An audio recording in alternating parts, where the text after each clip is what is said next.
বৌমা, সামিরার আজকে পরীক্ষা আছে। ও সকাল সকাল বেরিয়ে যাবে। ওর খাবারটা তুমি আগে বানিয়ে দাও, বাড়ির রান্নাটা পরে করো।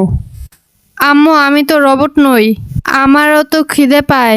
সবার জন্য রান্না করলে আমি খেতে পারবো। এখন যদি সামিরার জন্য আগে খাবার বানাতে যাই তাহলে তো অনেক দেরি হয়ে যাবে। আর তাছাড়া সামিরা তো বড় হয়েছে, সে কি নিজের খাবার নিজে তৈরি করে নিতে পারে না? সব কিছুর জন্য আমাকে কেন হুকুম করা হয়? বৌমা, তুমি সামিরার সম্পর্কে এভাবে কেন বলছো?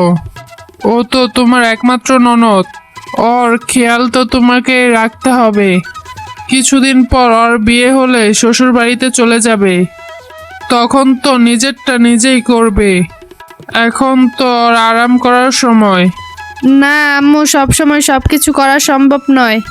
আর তাছাড়া সবাই এইসব সহ্য করলেও আমি করব না। সামিরার নিজেরটা নিজেরই করতে হবে, আমি ওর কোনো কাজ করে দিতে পারবো না।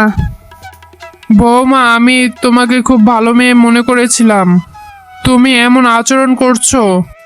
তোমাকে আমি চিনতেই পারছি না। নিজের ননদের সাথে কেউ এমন শত্রুর মতো ব্যবহার করে? এমন সময় সেখানে সামিরা এসে পড়ে। থামো আম্মু, ভাবিকে কিছু বলো না।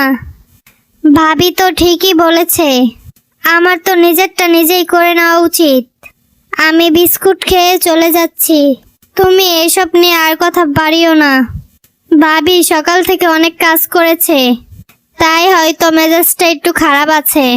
তুমি তোমার কাজে যাও ভাবি।